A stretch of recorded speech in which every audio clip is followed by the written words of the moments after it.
கடந்த 2 நாட்களுக்கு முன்னாடி வித் லவ் அப்படின்ற திரைப்படம் ரிலீஸ் ஆச்சு. இந்த படத்தின் கதை என்ன அப்படின்றத பார்த்துருவோம்.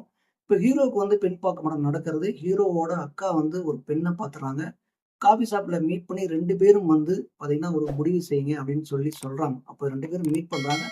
மீட் பண்ணும்போது ஃபாஸ்ட் லவ்வ பத்திலாம் பேசுறாங்கன்னு வச்சுக்கங்களேன். ஃபாஸ்ட் லவ் அதுக்கப்புறம் உங்க ஃபாஸ்ட் லைஃப்ல என்ன நடந்துச்சு அப்படின்லாம் பேசும்பொழுது, ஸ்கூல் லைஃப்ல நடந்த காதல பத்தி 2 பேருமே ஷேர் பண்ணிக்கிறாங்க. அதுக்கப்புறம் வந்து ஹீரோயின் என்ன சொல்றாங்கன்னா, இந்த நவல் அப்ப அவங்கலாம் என்ன பண்ணிட்டு இருப்பாங்க? அவங்க வந்து ஒருவேள கல்யாணம் பண்ணலன்னா, நம்ம அவங்கள்ட்ட போய் லவ் அப்ரோச் பண்ணா என்ன? 2 பேரும் இதுக்கு முயற்சி பண்ணலாமேன்னு சொல்றாங்க.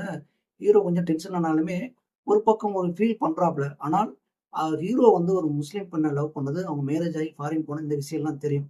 சரி அப்படி இருந்தாலும் பரவால்ல. இப்ப லவ் சொல்லும்போது அந்த விஷயங்கள்லாம் ஷேர் பண்ணா நல்லா இருக்கும்ல, அப்படின்னு சொல்லி அவங்க சொல்றாங்க. சரின்னு ஒத்துக்கிட்டு, அதுக்கப்புறம் இருவரும் பார்த்தீங்கன்னா, அவங்க லவ் பண்ண அந்த பேர வந்து அதாவது ஸ்கூல் லைஃப்ல லவ் பண்ண அந்த பேர வந்து சந்திக்கிறதுக்கு போறாங்க. அதுக்கப்புறம் என்னென்ன நடந்துச்சு?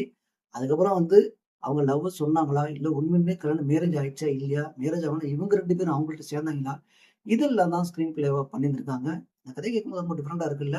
ஆனால் நமக்கு நிறைய படத்தின் சாயல் இதில் இருக்கிறது அப்படின்றது தான் தற்போது நமக்கு தோன்ற விஷயம். ஆட்டோகிராஃப்ல இருந்தும் சரி, அழகில் இருந்தாலும் சரி, அதிலும் 96 இருந்தாலும் சரி, மலையாளத்தில ரிலீஸ் ஆன பிரேமம் வரைக்குமே நமக்கு நினைவூட்டுகிறது. இதுல புதுவிதமாக எதுவுமே இல்லன்னு சொல்லலாம். இதுல ஒரே ஒரு விஷயம் என்னன்னா, இவரு வந்து ஹீரோயின்ட்ட நம்பர் கேட்பாருங்க. நம்பர் குடுக்காம உங்க அக்கா வந்து அனுப்பி 2 பேரும் மீட் பண்ண வச்சிருக்குமா? அப்படின்றதே எனக்கு எடுத்தோனயுமே ஒரு கொஸ்டின் தோணுச்சு. ஏன்னா நம்பர் ஒருத்தர் கேட்கும்போது, பாதி நம்பர் இருக்கும், பாதி நம்பர் இருக்காது. அதுக்கப்புறம் திருப்பி வந்து நம்பர் தெரியாம தடுமாறிட்டு இருப்பாரு. ஏன் அக்காட்ட கேட்க வேண்டியது தானேன்னு ஹீரோயின் சொல்றாங்க. அப்போ வந்து அக்காட்ட எப்படி கேட்கறது அப்படின்னு சொல்லிட்டு தயங்குனேன். அதனால உனக்கு வந்து பார்த்தீங்கன்னா, Instagramல அந்த பொண்ணு வந்து நெறைய வீடியோலாம் போட்டிருக்கும். நான் கமெண்ட்ல கிட்டத்தட்ட 1000 தடவ உனக்கு வந்து நம்பர் ப்ளீஸ்ன்னு அனுப்பியிருந்தேன் அப்படின்லாம் சொல்லியிருப்பாங்க. இதெல்லாம் நமக்கு வந்து ஒரு கேலிக்கூத்தா இருக்கு. அதுக்கப்புறம் இவங்க 2 பேரும் வந்து அவங்க பேர போய் பார்க்குறாங்கன்னு சொல்றாங்கல்ல. இதுல ஒரு சினிமாட்டிக்கா இப்ப என்னன்னா, ஒரு சினிமாத்தனமா நம்ம சொல்லுவோம். அந்த சினிமாத்தனமான விஷயங்களையும் சரியாக பயன்படுத்தப்படவில்லை. அதுக்கப்புறம் வாழ்வியலாக நீங்க வந்து பார்த்தீங்கன்னா, ஆட்டோகிராஃப்லாம் ஒரு வாழ்வியல். அழகிலாம் ஒரு வாழ்வியல். 96 வந்து ஒரு வாழ்வியல்னு சொல்லலாம். அது இதோட ரிசம்பிளன்ஸ் இருந்தாலுமே ஓரளவுக்கு ஓகேன்னு சொல்லலாம். இந்த மாதிரி இதுல ஒரு வாழ்வியலாக இல்ல அப்படின்னு சொல்லலாம். இதுல வந்து பிரதீப் ரங்கநாதன் வந்து பார்த்தீங்கன்னா, அ அவரு பண்ண படங்கள நீங்க பார்த்துருப்பீங்க. 2, 3 படம் வந்தாலும் ஒரே மாரியே இருக்கும். அந்த படங்கள்ல இந்த மாரி ஒரு விஷயங்கள், இது ஒரு ஹீரோ இப்படி சொல்லுவாரு, ஹீரோயின் இப்படி சொல்லுவாங்க.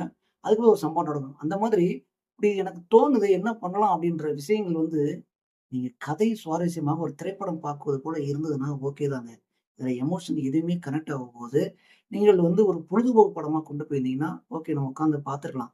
இதுல வாழ்வியலா சொல்லியிருந்தாலும் பார்த்துருக்கலாம். 2ம் கட் ஆன மாரி ஒரு படத்த வந்து நீங்க கொண்டு போயி, இல்ல நீங்க மேரேஜ் பண்ணின்னு வந்திருக்கீங்க. உங்களுக்கு புடிச்சிருக்கா? இல்லையா? அப்படிதான் உங்க மேட்டர் முடிஞ்சு போச்சு.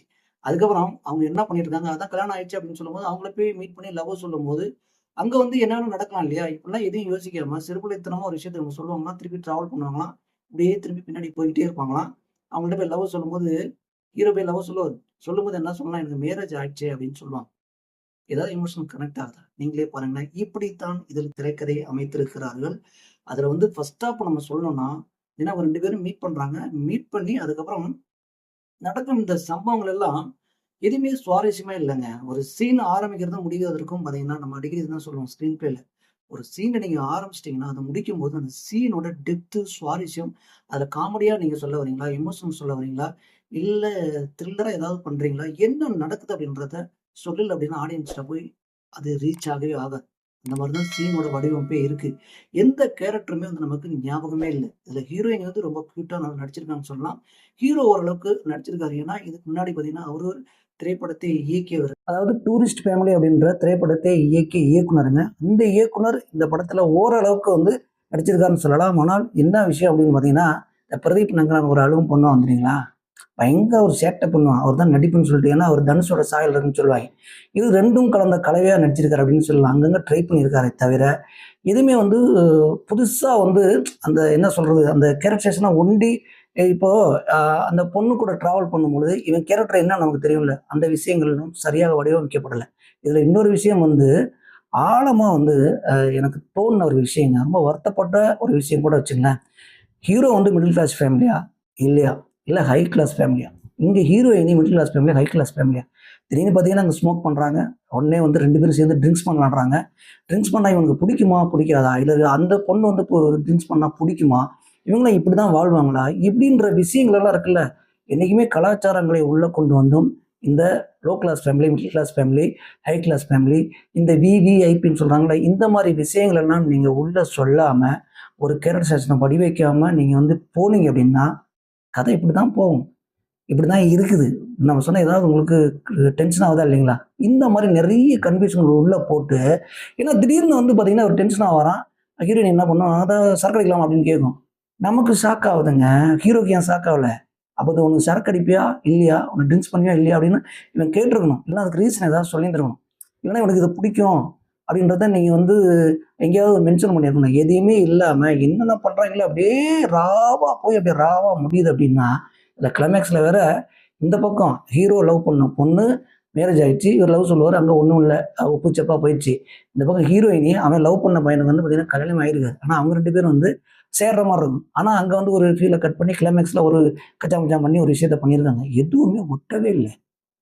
அப்போ ஸ்க்ரீன் பிளே எந்த அளவுக்கு வந்து பார்த்தீங்கன்னா ஒஸ்ட்டாக பண்ணியிருப்பாங்க மட்டும் பாருங்கள். ஏன்னா இங்கே நம்ம ஆரம்பத்தில் சொன்ன மாதிரி இன்னும் ஆரம்பிக்கிறதுல முடிவு வரைக்குமே ஸ்க்ரீன் பிளேயில் எமோஷ்னல் காமெடி நீங்கள் என்ன சொல்ல வரீங்க, அதை ஒரு த்ரில்லராக கொண்டு போகிறீங்களா, இல்லை ட்ராமாவாக கொண்டு போகிறீங்களா, இல்லை கமர்ஷியலாக கொண்டு போகிறீங்களா, என்ன மாதிரி ஓரியன்டில் அந்த கதையை வந்து கொண்டு போகிறீங்க, கேரக்டரைசேஷன் வடிவமைப்பு இதெல்லாம் தெளிவாக இல்லைன்னா படம் போர் அடிக்கும். கண்டிப்பாக அப்படி தான் இருந்தது.